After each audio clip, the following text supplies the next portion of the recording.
नमस्कार, आपका स्वागत है हिंदी पौराणिक कथाएं चैनल पर। दोस्तों, आज की इस वीडियो में हम चर्चा करेंगे 14 मार्च को पड़ने वाले चंद्र ग्रहण के बारे में। जानेंगे कि यह ग्रहण कब लगेगा, इसकी सटीक समयावधि क्या होगी, किन देशों में इसे देखा जा सकेगा और साथ ही यह भी जानने की कोशिश करेंगे कि क्या इस बार सूद तत्काल मान्य होगा या नहीं। इसके अलावा विशेष रूप से गर्भवती महिलाओं के लिए इस दौरान किन बातों का ध्यान रखना आवश्यक है, इस पर भी बात करेंगे। 14 मार्च 2025 को साल का पहला चंद्र ग्रहण लगेगा, जो फाल्गुन माह की शुक्ल पक्ष की पूर्णिमा तिथि को पड़ेगा। संयोगवश इसी दिन होली का उत्सव भी मनाया जाएगा।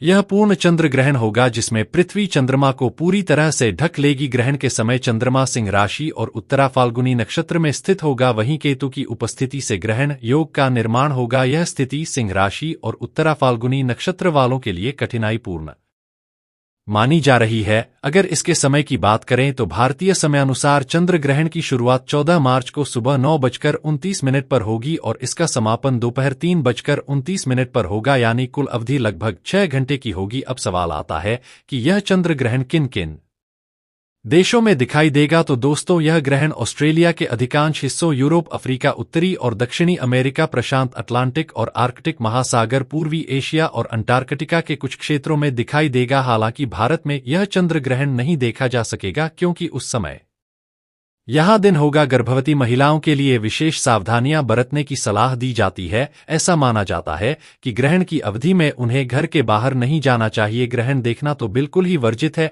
मान्यता है कि ग्रहण की नकारात्मक ऊर्जा गर्भस्थ शिशु पर असर डाल सकती है, इसलिए इस दौरान गर्भवती महिलाओं को आराम करने, धार्मिक ग्रंथों का पाठ करने और सकारात्मक वातावरण बनाए रखने की सलाह दी जाती है। साथ ही कई महिलाओं को यह भ्रम रहता है कि क्या ग्रहण के दौरान खाना पीना, सोना, उठना बैठना या दवाइयां लेना उचित होगा या नहीं। इसके अलावा टॉयलेट जाने या मोबाइल और टीवी देखने को लेकर भी सवाल रहते हैं। इस वीडियो में हम इन तमाम शंकाओं का समाधान करेंगे, जिससे आपके सभी संदेह दूर हो सके। तो दोस्तों, इन सभी जानकारियों के लिए वीडियो को अंत तक जरूर देखें और अगर अभी तक आपने हमारे चैनल को सब्सक्राइब नहीं किया है तो फटाफट सब्सक्राइब करें, बेल आइकन दबाएं और वीडियो को लाइक और शेयर करना न भूलें। चलिए शुरू करते हैं आजकल विशेष वीडियो में। लेकिन आपको बता दूं कि यह चंद्र ग्रहण संपूर्ण भारत में दिखाई नहीं देगा, जिस वजह से इस चंद्र ग्रहण का सूतक काल भारत में माना नहीं जाएगा। लेकिन जिन देशों में यह चंद्र ग्रहण दिखाई देगा, वहां पर इस चंद्र ग्रहण का सूतक काल ग्रहण शुरू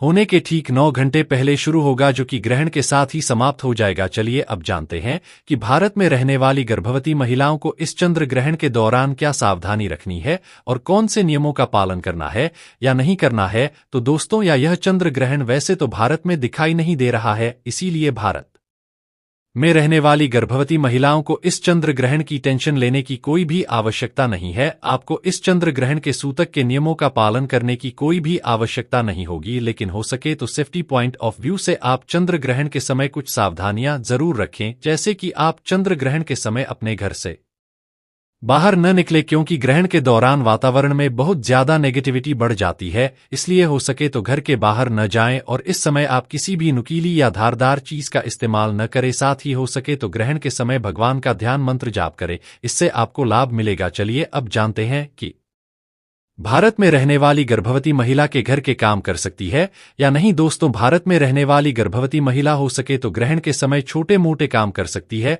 आप बस नुकीली चीज का इस्तेमाल न करें, अन्यथा आपको घर के काम करने की कोई भी मनाही नहीं होगी। और अगला सवाल है कि क्या वह इस ग्रहण के दौरान सो सकती है, नहीं उठ बैठ सकती है या नहीं। तो दोस्तों, यह चंद्र ग्रहण भारत में दिखाई नहीं देगा, इसलिए इस दौरान गर्भवती महिलाओं को सोने की मनाही ही नहीं होगी। आप ग्रहण के दौरान सो सकती हैं और अपनी मर्जी के अनुसार उठ बैठ भी सकती है। और अब जानते हैं कि क्या भारत में रहने वाली युवती महिला इस चंद्र ग्रहण के समय खाना खा सकती है या पानी पी सकती है या नहीं। तो दोस्तों, जो महिलाएं गर्भवती हैं और भारत में है तो उन्हें इस ग्रहण के दौरान खाने पीने की कोई भी मनाही नहीं होगी। आप अपनी मर्जी के अनुसार खा पी सकती है, दवा पानी ले सकती है, इसमें कोई भी मनाही नहीं है। और अब अगला सवाल है कि क्या भारत में रहने वाली गर्भवती महिला ग्रहण के समय टॉयलेट जा सकती है या नहीं। तो दोस्तों, गर्भवती महिला ग्रहण के दौरान टॉयलेट, बाथरूम का इस्तेमाल कर सकती है, इसमें कोई भी मनाही नहीं है। और अगला सवाल है कि क्या वह टीवी या मोबाइल देख सकती है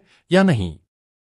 तो दोस्तों, भारत में रहने वाले गर्भवती महिलाओं को ग्रहण के दौरान टीवी मोबाइल देखने में कोई भी मनाही नहीं होगी। आप इस दौरान टीवी मोबाइल देखकर अपना टाइम पास कर सकती है या उसमें भजन कीर्तन सुनकर टाइम पास कर सकती है। और अब जानते हैं कि जिन देशों में यह ग्रहण दिखाई दे रहा है वहां पर रहने वाली गर्भवती महिलाओं को कौन कौन से नियमों का पालन करना है। दोस्तों, जिन देशों में यह ग्रहण दिखाई दे रहा है वहां पर रहने वाली गर्भवती महिलाओं को कुछ नियमों का पालन जरूर करना चाहिए। तो सबसे पहले हम जानते हैं कि क्या वह घर के काम कर सकती है या नहीं, खाना बना सकती है या नहीं, या खा पी सकती है या नहीं। तो आपको बता दूं कि हमारे शास्त्रों के अनुसार ग्रहण के समय किसी भी तरह की नुकीली चीज जैसे चाकू कैंची का इस्तेमाल नहीं करना है और ना ही इस दौरान गैस जलानी है, आग नहीं चलानी है। इसलिए आप ग्रहण का सूतक लगने से पहले ही खाना बनाकर रख लें, क्योंकि सूतक ग्रहण के समय खाना बनाने की मनाही होती है, खासकर गर्भवती महिलाओं को। और बात करें ग्रहण के समय खाना खाने की, तो दोस्तों, शास्त्रों के अनुसार ग्रहण के समय खाने पीने की भी मनाही होती है,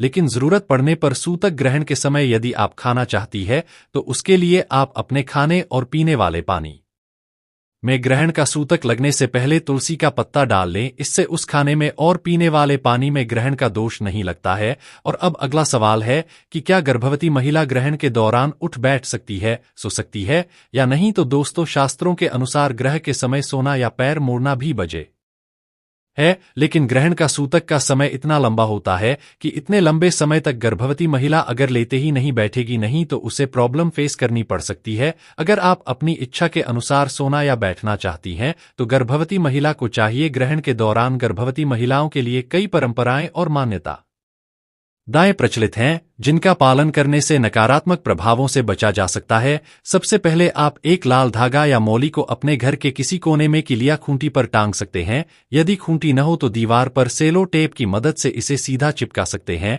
बस यह ध्यान रखें कि धागा कहीं से मोड़ नहीं। इसके अलावा ग्रहण के समय अपने पास एक नारियल रखना भी शुभ माना जाता है, जिससे होने वाले शिशु पर कोई दुष्प्रभाव नहीं पड़ता। अक्सर सवाल उठता है कि ग्रहण के दौरान गर्भवती महिलाएं टीवी या मोबाइल देख सकती है या नहीं। इसमें कोई मनाही नहीं है, आप आराम से टीवी देख सकती है या मोबाइल का इस्तेमाल कर सकती है। बस स्क्रीन की ब्राइटनेस कम रखें और ज्यादा देर तक न देखें। यदि आप चाहें तो भजन कीर्तन सुनकर अपना समय व्यतीत कर सकती है। इससे मन शांत रहता है और सकारात्मक ऊर्जा मिलती है। ग्रहण शुरू होने से पहले गर्भवती महिलाओं को अपने पेट पर तुलसी, हल्दी या चंदन का लेप लगाना चाहिए। इससे गर्भ में पल रहे शिशु पर ग्रहण का असर नहीं होता। इसके साथ ही सूतक लगने से पहले थोड़ा सा गंगा जल पी लेना भी लाभकारी माना जाता है। इससे शरीर शुद्ध रहता है और सकारात्मक ऊर्जा बनी रहती है। अब बात करते हैं कि क्या ग्रहण के समय गर्भवती महिलाओं को टॉयलेट या बाथरूम जाने की अनुमति होती है। इस पर कोई पाबंदी नहीं है। पुराने समय में लोग बाहर खेतों में या खुले में शौच के लिए जाते थे, इसलिए बाहर जाने से मना किया जाता था ताकि ग्रहण की छाया से बचा जा सके। आजकल अधिकांश घरों में बाथरूम अंदर होते हैं, इसलिए आप बिना किसी चिंता के टॉयलेट जा सकती है। अगर किसी का बाथरूम बाहर हो या छत पर हो तो वह खुद को अच्छी तरह से ढककर जा सकता है, इसमें कोई दिक्कत नहीं है। ग्रहण के दौरान गर्भवती महिला के पति को भी कुछ नियमों का पालन करना चाहिए। ऐसे समय में कुछ सामान्य नियम होते हैं जो सभी के लिए समान होते हैं, जैसे खाने पीने से बचना, सोने से परहेज करना और किसी प्रकार के मनोरंजन से दूरी बनाना। इन पलों में भगवान का ध्यान करना शुभ होता है। चंद्र ग्रहण के दौरान गर्भवती महिलाओं को चाहिए कि वे ज्यादा से ज्यादा भगवान का नाम ले, अपने इष्ट देव का जाप करें या फिर संतान गोपाल मंत्र का उच्चारण करें। धार्मिक पुस्तक का पाठ भी किया जा सकता है, इससे मन को शांति मिलती है और समय भी अच्छे से बीत जाता है। ग्रहण समाप्त होने के बाद गर्भवती महिलाओं को गंगा जल डालकर स्नान करना चाहिए और स्वच्छ वस्त्र धारण करने चाहिए। यदि स्वास्थ्य संबंधी कारणों से स्नान न कर सकें तो गंगाजल छिड़ककर शुद्ध हो सकती है और कपड़े अवश्य बदल लें। इसके बाद पूरे घर में गंगाजल छिड़ककर वातावरण को शुद्ध करें। ऐसा करने से ग्रहण का नकारात्मक प्रभाव समाप्त हो जाता है। स्नान के पश्चात अपनी सामर्थ्य अनुसार दान करने से